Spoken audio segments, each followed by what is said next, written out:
Pearl Harbor was a turning point in history. A monument to the battleship Arizona commemorates the beginning of America's involvement in the Second World War, while the USS Missouri represents its end.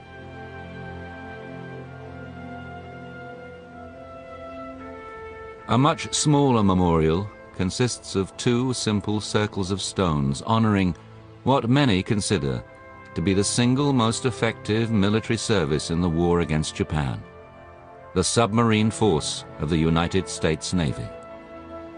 The American submarine campaign during the Second World War was the most absolutely decisive victory of that war.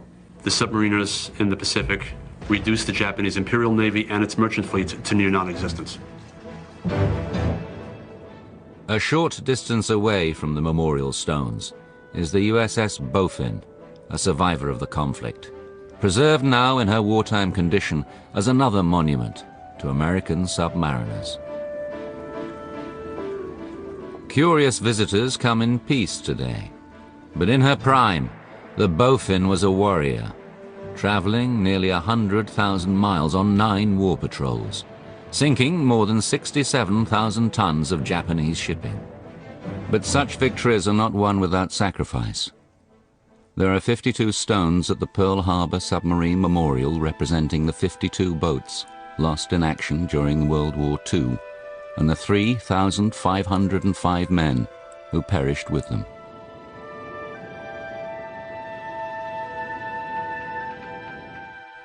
The American submarine force relied on stealth and secrecy.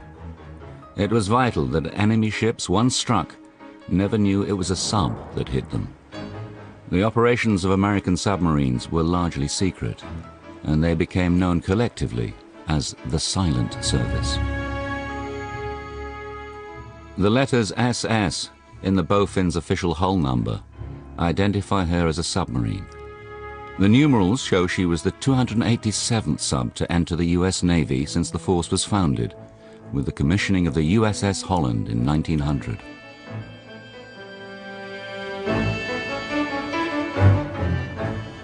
Bowfin and the other boats of her time represented the pinnacle of American submarine technology, which was slow to grow, but luckily peaked just before the Second World War, at the critical moment when it was needed the most. 2 decades earlier, in the First World War, Germany had proved the submarine could be a deadly weapon, with such sinkings as the civilian ocean liner Lusitania. The rest of the world, however, recoiled from this indiscriminate warfare. At that time, there was a great abhorrence of submarine warfare, particularly the unrestricted type. It was considered almost cowardly to attack and sink unarmed merchant ships or even ones that had a deck gun. In the 1920s, arms limitations treaties officially declared unrestricted attacks to be immoral. The operational doctrine for submarines was known as the cruiser rules. The cruiser rules meant that the submarine had to surface, accost the merchant ship, inspect its cargo or whatever, and then put the crew in a place of safety. This political climate between the wars threw naval planning into confusion. If stealth attacks were unacceptable, how else could submarines be used?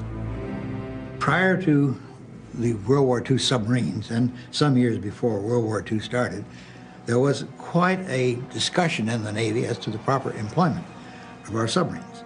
And it was decided that the battleship was the backbone of the Navy. The idea was that the submarines were adjuncts to the battle line, and they were to help the battle line. And so what was the mission of the submarine? Well, it was to scout ahead of the fleet, and that's why they had to be called fleet submarines. Prior to the mid-1920s, American submarines had been small, awkward, and ineffective. But now, to keep up with the fleet, subs needed 20-knot speeds and long-range capabilities. This demanded designs for boats exceeding 300 feet in length.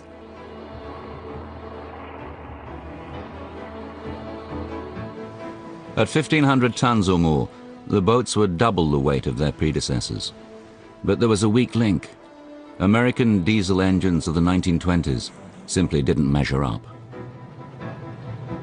We could not manufacture a diesel that was reliable enough over the long term, which could provide a submarine on the surface with 20 knots plus in order to sustain the pace of a battle fleet.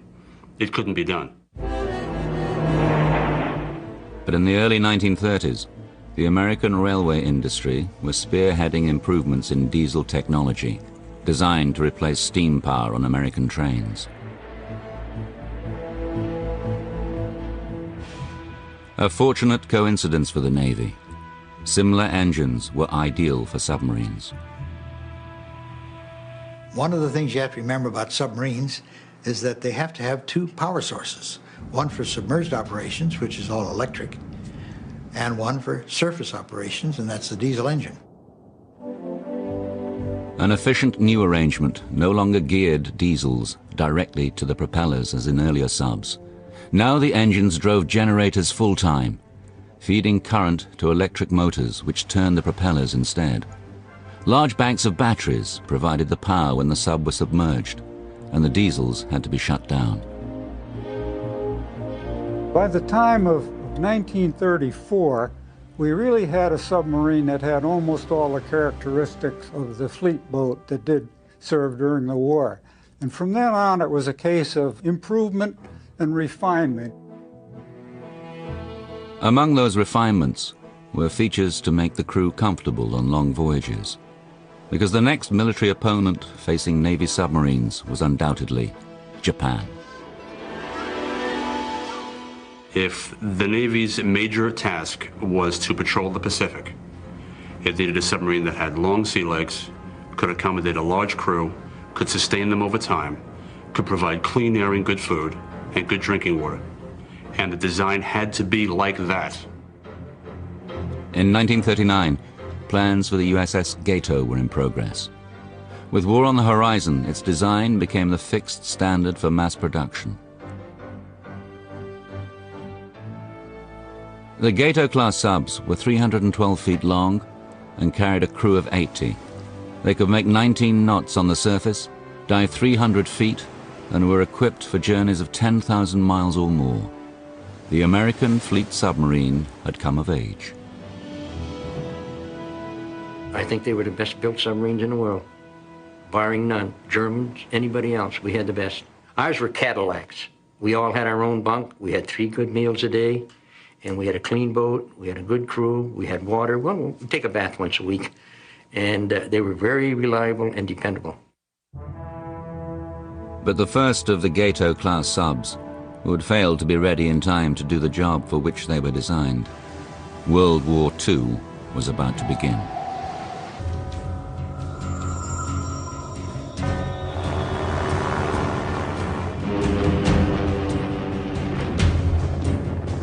When the Japanese attacked Pearl Harbor, battleships and airfields were the prime targets.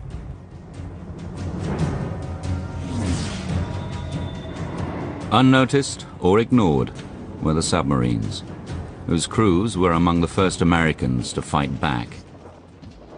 When the Japanese attacked Pearl Harbor, there were a number of submarines alongside the dock in the submarine base. They, of course, immediately went to general quarters, as all the ships did, and they ran up on deck and got their guns and tried to shoot at the airplanes. A remarkable set of photographs offers a seldom seen view of the attack. The submarine Narwhal, at anchor with the explosive clouds of black smoke rising from mortally wounded battleships in the background.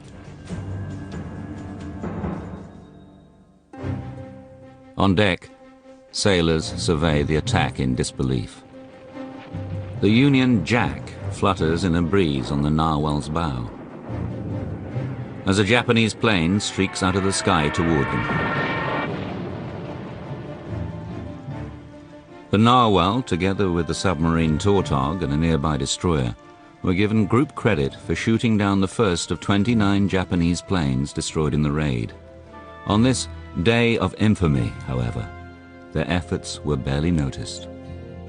They didn't do much good because these submarines were not intended to be anti-aircraft ships. They did man their stations and they did well for themselves, and the planes did not attack them, therefore there were no submarines damaged at Pearl Harbor.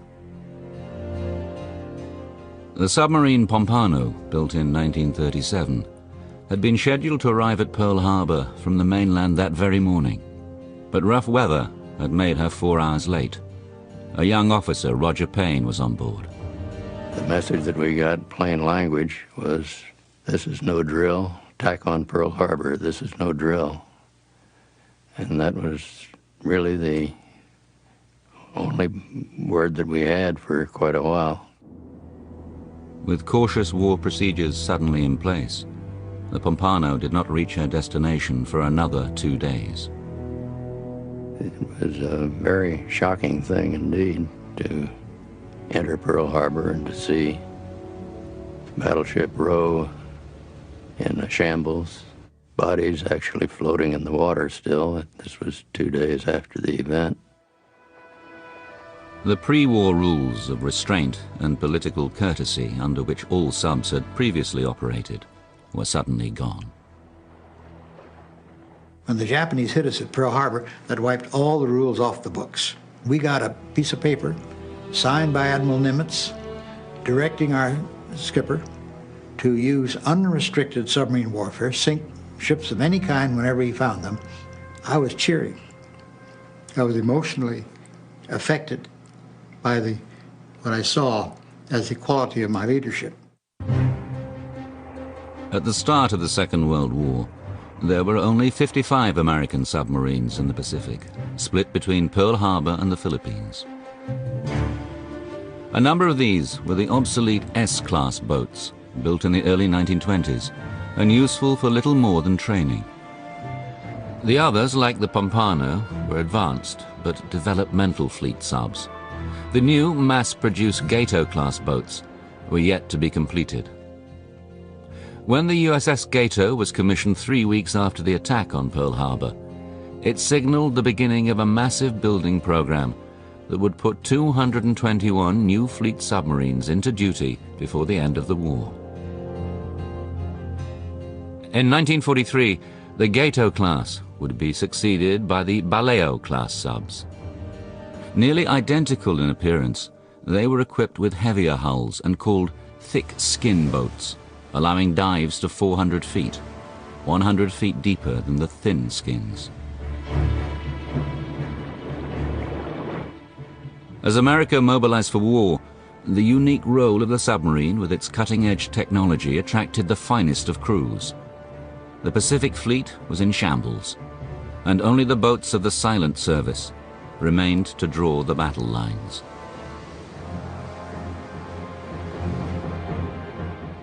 We were fortunate during World War II. Lots of people wanted to get into submarines for different reasons. But the main one was that the submarine was carrying the war to the Japanese at the time, while our surface forces in the beginning of the war were, rebuilding in order to be able to carry the battle to the final conclusion. There were a lot of people who, even though they didn't have an engineering education, were very, very interested in what made things tick. And there were a lot of things on board a submarine that ticked and needed taken care of. The fleet subs of World War II were ingenious fighting machines. Inside their engine rooms, 4 massive diesels cranked out 5,400 horsepower each, all converted instantly into electricity. In the next compartment was the maneuvering room, where the electric current was switched to drive motors or charge batteries, or any combination of the two. When you operated, normally you'd be on the surface and you would run your engines, but your engines would also keep the battery charged up. Submerged, however, you would discharge the battery, the engine would be stopped. If you ran for 1 hour at high speed, you'd be discharged, or you could go at very slow speed for as long as 48 hours before you're fully discharged. But at that point, you had to recharge your battery. The only way we could do it was to surface a submarine and run the diesel engines. A full battery charge could take up to 8 hours, so the safest time to do it was at night, when the sub was least visible to the enemy. At the very center of the submarine was the control room, containing the valves, gauges, levers and handles to accomplish the dive and surface, the very essence of the sub's existence.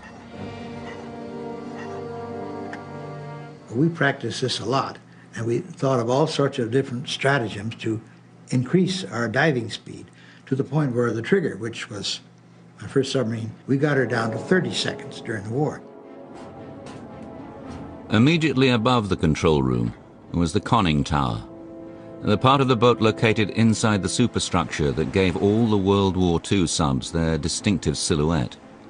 Here the course of the boat was directed as she was put into battle.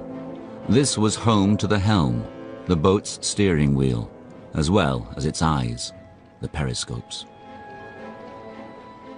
High-tech gear was crowded into every corner. Sonar to listen for targets, and radar, installed after the start of the war, for an electronic fix on Japanese vessels.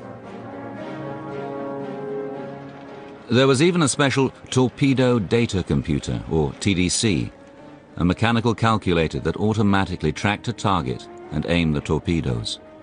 Those were fired from the 2 torpedo rooms, with 6 tubes forward and 4 tubes aft.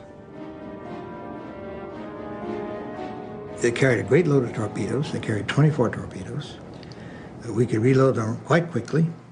So they were the ideal ship for that purpose. I call them ships because I think they indeed should be ships, but they were called boats by everybody. Boats was a leftover from the days when submarines were small and insignificant, demeaned by surface sailors. Now these subs held the key to victory, and the designation boats became a badge of honor. In drawing the noose around enemy shipping, American submariners would encounter enough danger and adventure to make them legendary for years to come.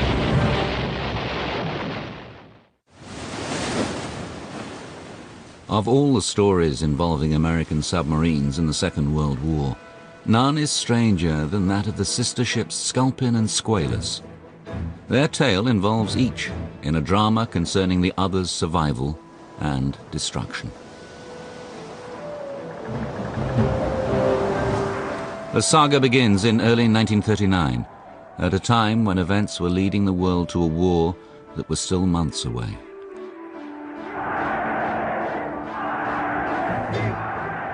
The Sculpin and Squalus were commissioned 45 days apart at the naval shipyard in Portsmouth, New Hampshire. Their designs were virtually identical. They were among just 10 American subs built that year. Still too early for the accelerated construction programs, which the war made essential. On May the 23rd, 1939, the Squalus was on a training run off the northeast US coast near the Isles of Shoals, barely 15 miles out from the Navy Yard in Portsmouth. As she prepared to execute a standard test dive, something went disastrously wrong. On that particular dive, everything went according to plan, but for some mysterious reason which has never been explained, the main induction vent opened, letting a cascade of ocean water into the engine rooms of the submarine. Many people don't realize what the main induction is. It's a huge pipe as big as 36 inches in diameter to take air into the submarine to run the diesel engines. Now, the 4 engines on a submarine have to all run at the same time sometimes, and they all need air at the same time, so that's why you need that big of a pipe. It's a huge pipe. In the control room, attention during the dive was focused on what submariners called the Christmas tree, a panel of red and green lights showing the status of all the openings on the boat, including the main induction. But inside the engine room, a huge column of water was suddenly pouring in through the big pipe. We know it was open because water came in. But we also have testimony from all the people in the control room that that was shut and they saw the green board. They saw the light was green, not red. The sub would sink in a matter of minutes. Water rushing into the engine room killed nearly half the crew immediately. A quick but agonizing death. I just know that they all had enormous pain, enormous, and it ruptured their eardrums immediately and probably blanked most of them out. They were probably unconscious because of the tremendous pressure that hit them that fast. Survivors rushed to close the submarine's watertight doors, isolating the flooded compartments behind secure bulkheads. 33 men found themselves stranded in the forward part of the boat. They were 240 feet below the surface of the icy Atlantic and had no idea how many hours would pass before they would be missed.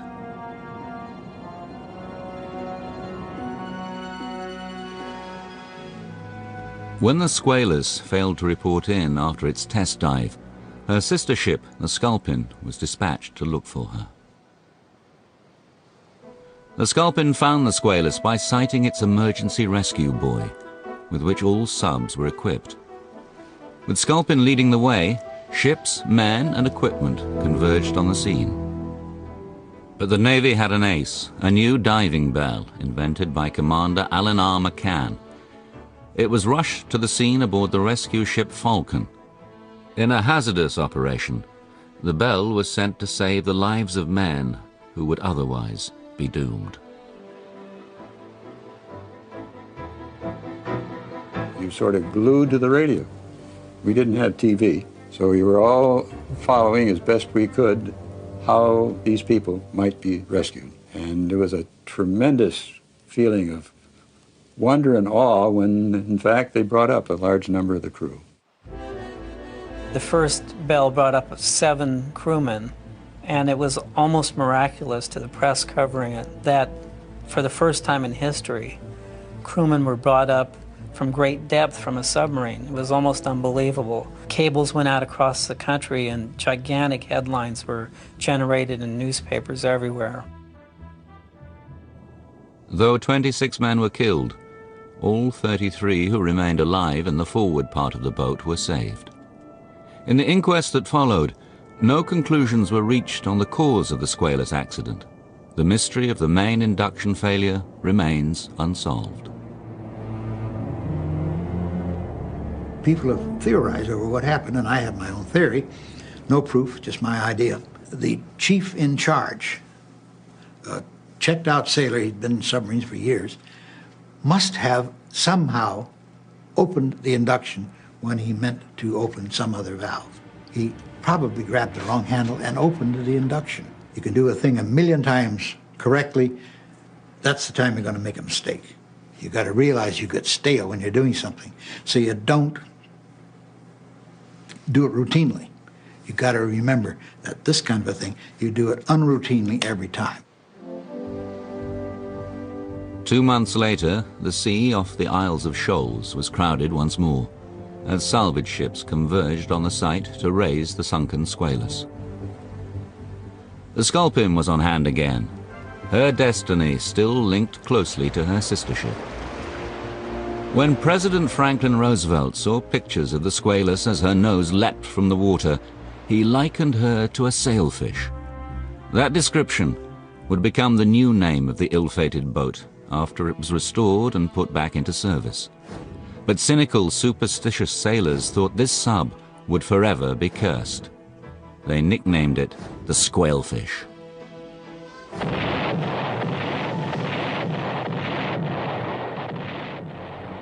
When America entered World War II, so did the Sculpin and the Sailfish.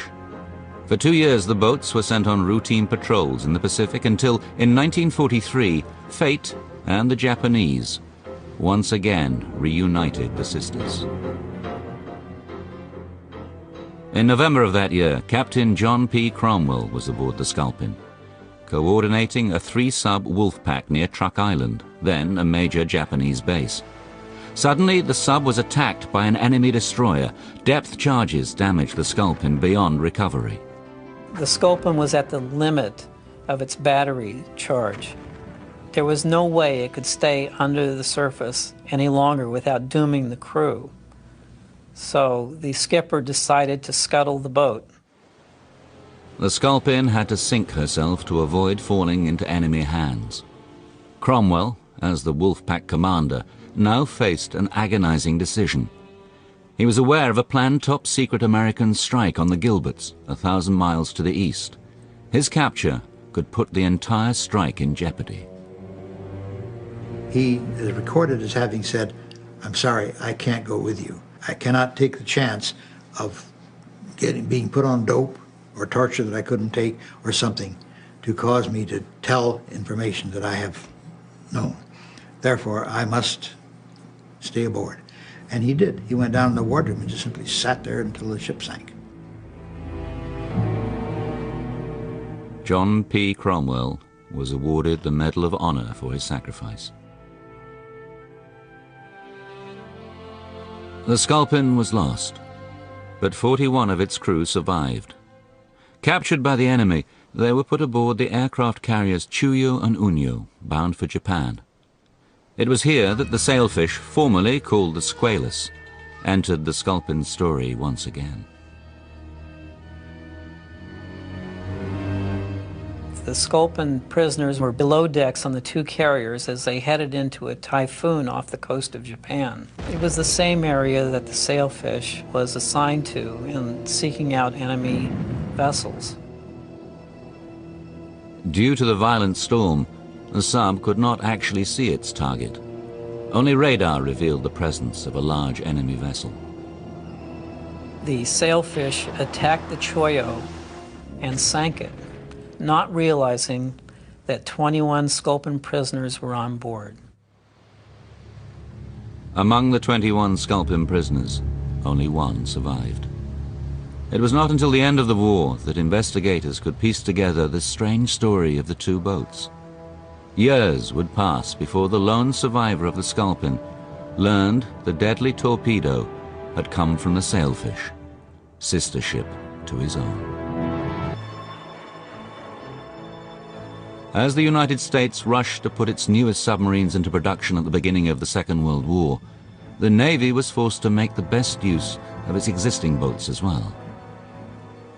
Among the 55 subs scattered across the Pacific when the war began were three extraordinary giants: the Argonaut, the Narwhal, and the Nautilus. Designed in the late 1920s, they were part of the then current V-class boats, and were the largest submarines built by the US Navy until the advent of nuclear power in the 1950s. Biggest of the three was the Argonaut, the only American submarine designed specifically as a mine layer. Her aft torpedo tubes were replaced with special mine-laying hardware. At 387 feet, this made her 10 feet longer than her sister ships, and 75 feet longer than the mainstream fleet subs of World War II. But the great size of the Argonaut and her sisters also put them at a disadvantage. Well, as it turned out, they didn't have enough power. They were low powered, so they didn't have the speed they should have had. The diesel engines that we later put on our submarines were not available for them at the time. So these subs were slow, unwieldy. They simply were not very effective submarines. Even prior to the war, America's big subs had achieved fame. The Argonaut, for instance, became a movie star. In 1931, John Ford sat on her deck to direct his film entitled Beneath the Sea. The Argonaut was given a special paint job and the number U-172. The submarine played the movie role of a large German U-boat, which her basic design closely resembled. 4 years later, in 1935, when child actress Shirley Temple visited Pearl Harbor, it was the Argonaut she toured. No lesser sub would do. Of all the three big boats, only the Narwhal, docked at Pearl Harbor, faced the enemy directly on the first day of the war. The Argonaut and Nautilus were on patrol near Midway Island. Although they saw no action on that day, the Nautilus would play a key role in the Battle of Midway 7 months later. The Nautilus was, with a lot of other submarines, was deployed around Midway Island with the idea that some of them would be in place if the Japanese made the landing attack on Midway, which we expected. On June the 4th, 1942, the Nautilus made contact with Japanese warships. After launching an unsuccessful attack, the sub watched the enemy fleet turn north, leaving one destroyer behind to counterattack. This tactic proved a fatal mistake for the Japanese. And after depth charging for a while, the destroyer took off and headed north. It just so happened that Commander McCluskey, an aviator, was out with the dive bombers. He was in charge of this flight, and they had lost contact. They had no idea where the Japanese were. So he saw a destroyer heading north at high speed, and he said, well, why is that guy heading north? There's only one reason I can think of. He wants to rejoin the main force, so we'll follow him. So McCluskey followed the destroyer that had been depth charging the Nautilus, and sure enough, in a short time, there was the Japanese fleet dead ahead. When McCluskey arrived, there was no air cover over these carriers. He just simply attacked as soon as he could. And they released their bombs, and 2 hit the Akagi, and the others were all hit equally. And so it was the debacle of the Battle of Midway. It happened in 5 minutes. 3 weeks later, the Nautilus again made history. She was sent to a spot near the entrance of Tokyo Bay to bombard the summer palace of Emperor Hirohito. Alone among the submarines, the big boats had the right equipment for the job. They were built with large 6-inch guns, biggest submarine guns we've ever had. And they developed great accuracy with those guns. Danger in the Japanese waters prevented the Nautilus from attempting the surface attack. Instead, she found another target. On June the 26th, 1942, the Nautilus tracked, torpedoed, and sank the Japanese destroyer Yamakaze, an extraordinary event because of this photo. I happen to have been a friend of a man named Ozzie Lynch, who was aboard the Nautilus, and he was a photographic nut of the sort. But he had invented a means of getting pictures through the periscope, which we believed, had been told, was impossible. But Ozzie Lynch, being one of these characters who doesn't believe what he's told, tried it and it worked. This was the first combat photograph taken through the periscope of an American submarine. It was published in Life magazine and was used repeatedly as a morale booster, a rare break from the heavy secrecy of the Submarine Force. The picture was released 2 months after the fact. Navy censors mentioned neither the submarine's name nor where the photo was taken. One of the things about that picture, which is a little surprising, if you look at the waterline, you see that the horizon is at an angle. Not only is the ship sinking, but the water is sinking too. And that is because the people who took the picture and had it developed and put it out for publication, they couldn't let well enough alone. They had to improve it. And if you look at the picture, you see that, hey, come on, guys, that isn't the way it really was. You have to turn the picture to see the way it really ought to be. Despite these successes, the slow speed of the Nautilus, Narwhal, and Argonaut made them better suited to special missions than lone patrols. A young officer named Philip Eckert was on the Argonaut in August of 1942 when just such orders were given. We were told to get out to the Pearl Harbor at best speed, and they had a special mission in the offing for us, and we didn't know what it was. The mission cast the Argonaut and Nautilus as transports for the U.S. Marines. They carried Carlson's raiders to their daring attack on Makin Island, destroying the Japanese garrison in a diversion to the American invasion of Guadalcanal 1,200 miles away. 9 months later, another special mission. The Nautilus, this time with the Narwhal, transported 214 Army scouts to take part in the American operation to drive the Japanese from the Aleutian island of Attu. Philip Eckert had transferred to the Nautilus from the Argonaut prior to the Attu raid. It was while serving aboard his new ship he heard about the loss of his old one. In January 1943, the Argonaut had been sent east of New Guinea near the Solomon Islands.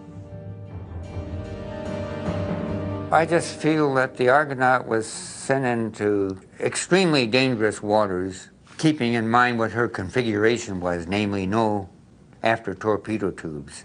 After torpedo tubes are 25 to 45% of your firepower, and they didn't have them. The Argonaut's aft torpedo tubes had been replaced with the specialized hardware she needed for her original design as a mine layer. Though she performed well in taking Marines to Makin Island, she had never been on a true war patrol, seeking enemy ships to sink. A Japanese destroyer proved her undoing. They depth charged him, and the Argonaut is reported, by the Japanese actually, to have surfaced. Their bow came out of water at a sharp angle. The destroyers close aboard pumped it full of shells, and she sank. Her stone at the Pearl Harbor Memorial records a loss deeply felt amongst submariners.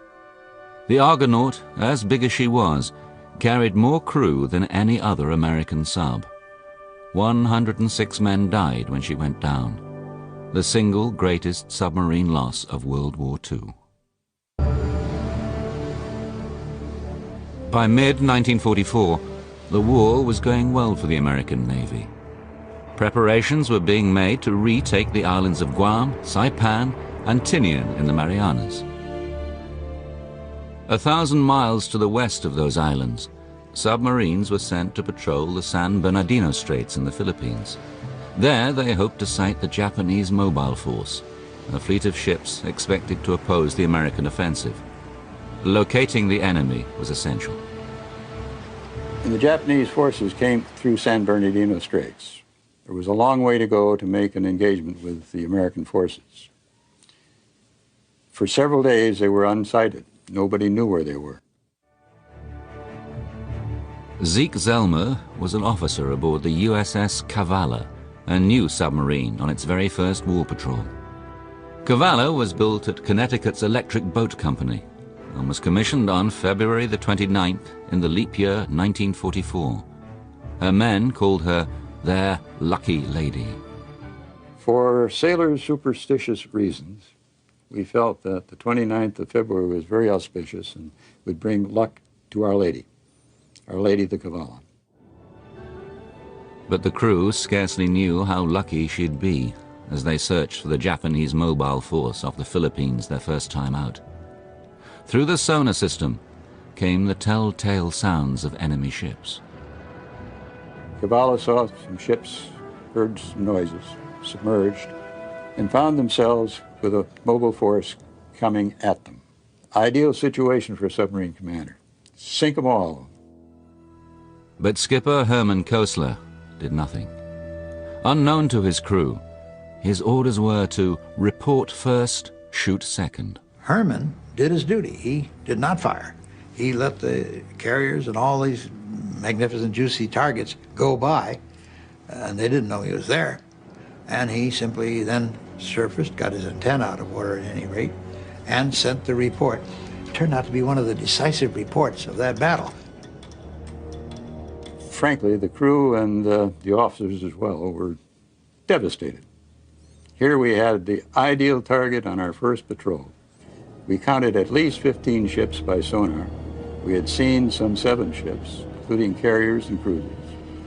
And we just sat there quietly as we could, listened to them, and let them go. So there was terrible disappointment.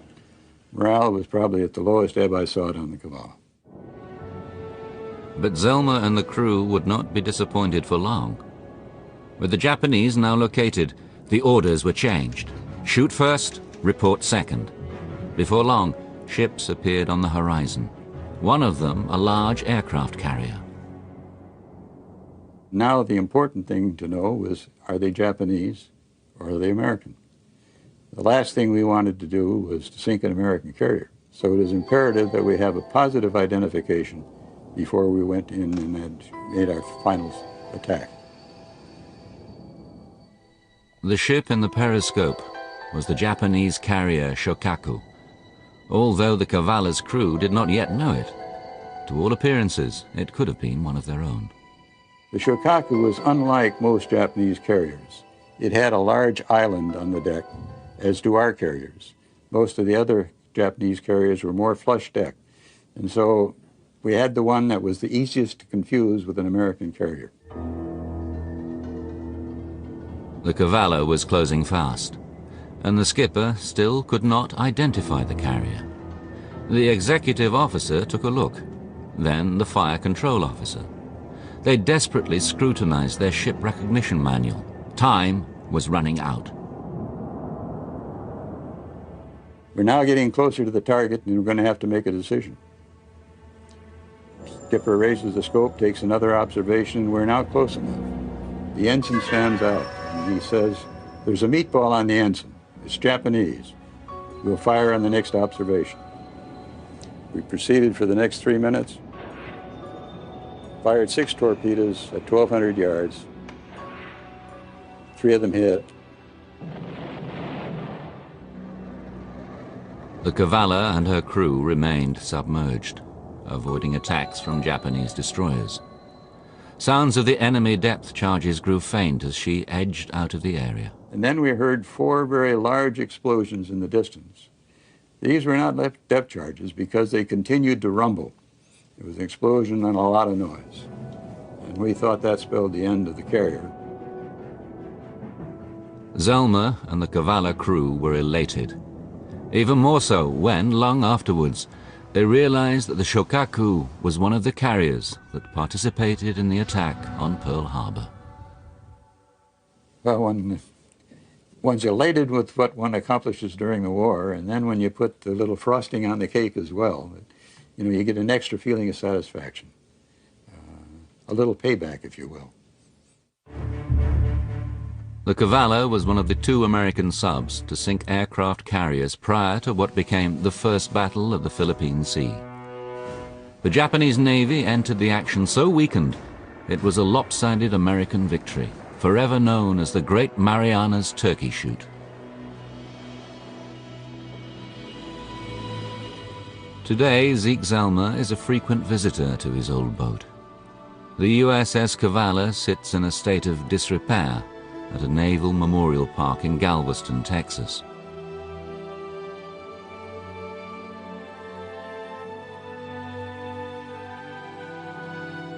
One of 15 wartime subs still surviving, there are plans to restore her to the condition in which she served so well. As for the boats that succumbed in battle, the memorial at Pearl Harbor reminds us that submariners never consider them lost. The submarine way of saying that a submarine is lost is that she's on eternal patrol. This means that she's down there with her crew on board, and they're serving their country and will forever. They can't do anything else. Their lives are ended, submarines are wrecked, but they're serving their country.